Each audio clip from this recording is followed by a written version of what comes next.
BASATA wewe bado sio msanii. Kwa bahati mbaya sana watu wengi wanamtazamo kwamba ukiitwa BASATA umeitwa kwenye mambo magumu tu. BASATA ni mahali ambako kuna vitu vingi sana positive ukija. Kuna vitu vingi sana vya kujifunza. Kuna elimu ya bure ambayo uko mtaani ungeweza kuilipia, lakini ukija BASATA unaipata bure. Kwa hiyo kama haujawahi kuitwa BASATA wewe bado hujawa msanii. Okay. Kwa maana yake hauna mabaya, hauna mazuri. Sasa uko kwenye sanaa unafanya kitu gani? Kwa hiyo nafikiri ilikuwa ni habari njema sana baada ya kupata wito wa kuitwa BASATA, nikasema sasa yes, nimeenda kuwa msanii aliyekamilika zaidi. Hii ni ngoma yako ya kwanza unaitwa BASATA. Inaleta picha gani kwenye muziki wako? Kwamba nimekuja nyumbani. Nimetambulika rasmi sasa kwamba kuna msanii mpya, na nimekuwa nikizungumza mara nyingi kwamba mimi sio underground. Mimi ni msanii mpya superstar. Unanielewa? Kwa hiyo nimekuja kwenye nimeitwa nyumbani, na kuanzia sasa chochote kile nitakachokifanya lazima kipitie pia kwenye miongozo ya nyumbani, ambako kwenye tafsiri yangu hapa ni BASATA. Kwa hiyo yani kama nimeenda kuongeza hasira zaidi. Okay. Za kutoka hapa kiende kikanuke. Yani mkinipa dakika chache tu hapa kuna jambo lingine linaenda kutokea muda sio mrefu. Okay, sawa. Kwenye ngoma yako hii mpya, kwa nini Joh Makini na isiwe Baba Levo? Siwezi kufanya collab na Baba Levo kwa sababu uwezo wake ni mdogo sana. Amekuwa kwenye sanaa kwa miaka mingi sana, hakuna kitu chochote kile ambacho anaweza kaonyesha amekipata kwenye sanaa. Alafu kwa namna ambavyo game imebadilika, Baba Levo ni msanii wa zamani. Yani time imemkimbia, yamebakia huko. Mwendo ni speed sana ambayo hawezi. Hayuko kwenye mizania ya kufanya collab na mimi. Kwa hiyo inabidi ajipange sana, arudi huko K-Town people, labda arudi huko kwa ndugu zake ndio anaweza kufanya chochote. Mimi niko kwenye level nyingine kabisa. Oscar, lakini waliopata nafasi ya kusikiliza ule wimbo wanasema kwamba ule utunzi kabisa ukimsikiliza ni kama Baba Levo ndio ameweza kuandika ile ngoma. Baba Levo hana uwezo wa kuandika ngoma kama hiyo, na nitakwambia and I stand to be corrected. Niambie kuna msanii gani mpya amewahi kutoka kwenye nchi hii ndani ya siku moja msanii mpya akapata views zaidi ya 100,000 on YouTube. Nitajie msanii mpya kabisa kwa mara ya kwanza, siku ya kwanza ndani ya masaa 24 akawa na views 100,000. Kuna uwezekano mkubwa sana hii ni record ambayo imewekwa na mzee wa Kaliwa. Ndani ya masaa 24 views 100,000 kwa msanii mpya, ndo anasikika kwa mara ya kwanza, na mgongoni kwake hakuna lebo, hakuna msanii yoyote yule ambaye amewekwa kumgongoni, ni yeye mwenyewe, show ya mwanaume mmoja. Nitajia hapa. Labda watu wanaweza kusema ukubwa wako ambao unao kwenye industry ya utangazaji huenda ndio ambayo imekupa kama lift. Mimi nina ukubwa wa utangazaji, lakini nina upya wa sanaa. Unanielewa?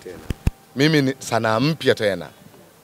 Mimi nina ukubwa kwenye media, utangazaji na uandishi wa habari, lakini sina ukubwa huo wa kwenye sanaa ya uimbaji. Wakati kikao kikiendelea na Mheshimiwa Mapana akiwa anaplay ile nyimbo, nikakuona ukawa mtulivu sana. Ulikuwa unawaza nini? Mniombee. Yani nyimbo ni mniombee. Wanaposikiliza watu wenye mamlaka, sisi wengine inabidi ni dua tu kwamba mniombee, kwa sababu ndicho ambacho kimeimbwa, na ndio maana unaona hata wakati Dr. Mapana ameniuliza, ule ndio msingi wa ule wimbo.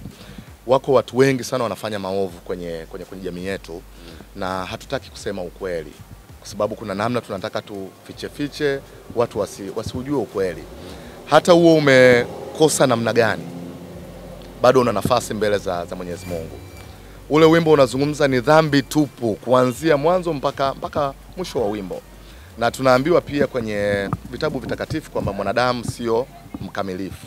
Na ndio maana kwenye kila dhambi niliyoitaja, kama kwa lugha ya picha mbele yake ulikuwa unaona kama napiga magoti kwamba hii ni dhambi, na ndio maana nimetaja viongozi wakubwa wa kiimani. Kwa wale ambao tunaamini Mungu yupo, wale ndio viongozi wetu ambao wapo kwenye kutusaidia, kwenye kutuongoza na kutufanya kuwa watu wema zaidi. Kwa hiyo hata uwe mkosefu vipi, bado mbele za Mwenyezi Mungu uko mlango wa toba, uko mlango wa msamaha. Na hiki ndicho ambacho kinaimbwa ngoma ya Mniombe. Sawa, Oscar, natamani sana kusikia take ya bosi wako Diamond Platinum baada ya kuisikia ngoma yako.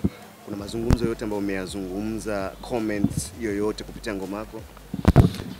Amesema Oscar ndio msanii mkubwa wa hip hop anayekuja hapa nchini. Unanielewa? Na amefurahia kile ambacho kilifanyika kwa sababu naye pia hakuwa anajua. Kwa hiyo nilitaka kumsurprise. Nilitaka niwe na mawazo huru bila kushirikisha watu wengi sana wakati unataka kushift kutoka career moja kwenda career ya pili. Nakumbuka mimi nilianza maisha wakati nimetoka chuo, nilianza maisha na ualimu. Kufanya kazi serikalini. Fundisha sekondari kama miaka 5 hivi. Baadaye nikaenda chuo kikuu nikafanya kazi kama mwaka 1.5. Lakini baadaye nikataka kushift kutoka kwenye ualimu kwenda kwenye uandishi wa habari na utangazaji. Wakati nataka kuswitch sikumshirikisha mtu. Kwa sababu unapotaka kufanya maamuzi makubwa kwenye maisha usipende sana kushirikisha watu. As long as wewe unaamini katika hayo mawazo. Kwa hiyo hiki ndicho ambacho kilitokea. Kwa hiyo nika switch. Nilipoenda kwenye uandishi wa habari na utangazaji, nako pia mbona huyu ni mwalimu? Sasa huyu mwalimu amefikaje huko kwenye uandishi wa habari na utangazaji? Lakini nikaendelea kufanya kazi iliyokuwa bora na ndio maana saizi jumuiya ya Watanzania wengi wananitambua kama mwandishi wa habari na mtangazaji. Hakuna mtu anakumbuka kama mimi ni mwalimu pia na ni mwalimu kitaaluma. Sawa. Same thing. Wakati nataka kuswitch kutoka kwenye uandishi wa habari na utangazaji na kwenda kwenye career nyingine, sikutaka kushirikisha watu. Nilitaka ni switch kwanza, baada ya kuwa kila kitu kimeshakaa sawa, alafu ndio naweza nikawaengage watu. Kwa mfano niwape tu habari njema ni kwamba tayari kuna nyimbo 20 ambazo zimeshakamilika kwenye kila kitu, na kwa mwongozo ambao nimepewa leo BASATA. Kwanza naenda kukamilisha usajili. Nilikuta nimeuanza kabla ya kuachia hii nyimbo ya Mniombe. Kwa sababu nilishauliza na nikaambia utaratibu. Wakati nimekuja hapa kutaka kufanya hiyo registration, tulikuta mtandao uko down. Na tayari ile nyimbo nilikuwa nimesha process kwenye platforms. Unajua kipa siku kadhaa wimbo utakuwa umetoka, ndio maana wimbo umetoka kabla ya kufanya huu usajili. Lakini leo sitotoka hapa mpaka usajili huo umekamilika. Nitakuwa nimelipa pia na ada yangu hiyo ya mwaka ili kurasimisha hiki ambacho nakifanya. Na baada ya hapa ni tuone sasa hizi ngoma 20 tunazifanyaje kuzipeleka kwa wananchi waende kupata burudani. Okay, sawa. Natamani kufahamu kitu kimoja kutoka kwako. Swali la mwisho hilo hapa, swali la mwisho samani lakini. Oscar umeamua kuingia kwenye muziki ili ufanye nini? Kazi ya muziki ni ile. Ni kuelimisha, ni kuburudisha, ni kuonya kwa sababu muziki ni sanaa. Kwa hiyo nimeingia kwenye muziki ili nifanye kazi ya sanaa. Nikiwa mwandishi wa habari na mtangazaji sifanyi sanaa. Na nafanya taaluma. Misingi ya maadili kuna namna inaingiliana. Maadili unajua karibu yote. Ukienda maadili ya utangazaji, maadili ya ofisi za umma, maadili ya familia. Kuna vitu vingi sana ambavyo vinaingiliana. Kwa hiyo ni hayo tu. Oscar, huoni kama umechelewa sana, labda muda wote ulikokuwa wapi kuanza kufanya muziki mpaka sasa hizi?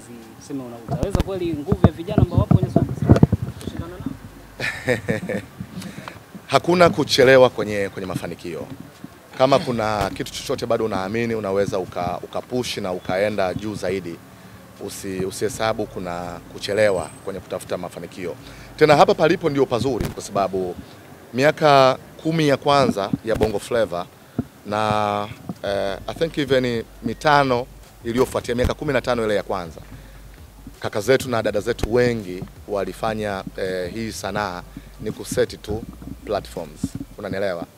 Miaka 5 ya hivi karibuni ndio kumekuwa kuna pesa nyingi sana ambayo iko kwenye sanaa, na kwa bahati mbaya sana kaka zetu na dada zetu wengi ambao waliset foundation kwenye Bongo Flava tayari wengi hawako kwenye sanaa. Kwa hiyo kuna misingi waliset na wao sio wala matunda. Kwa hiyo mimi ndio mla matunda ya Bongo Flava ambaye nimekuja. Kwa hiyo nadhani ni good timing. Kwa sababu ni muda pia ambao naweza kufanya sanaa bila kustruggle kitu chochote. Naweza kuweka pesa yangu na kufanya project zangu. Yaani hakuna kitu ambacho natakiwa kufanya Bongo Flava leo ili kesho nipate ugali. No. Kwa sababu na uwezo wa kufanya maisha mengine bila kupata shilingi 10 kwenye huu muziki, lakini najua hapa nilipo ndio the right time, kwa sababu huu ndio muda ambao muziki wetu una pesa nyingi sana. So nimekuja kuchukua pesa zangu. Uniombee ni bonge moja la ngoma, na nilikuwa nikiona baadhi ya waandishi wa habari pamoja na kiongozi pia wakitikisa kichwa wakati wanaiplay hiyo ngoma. Natamani kufahamu kwenye hiyo ngoma ni mstari gani ambao kwako umekuwa mstari mkubwa sana, na kwa nini unakuwa huo?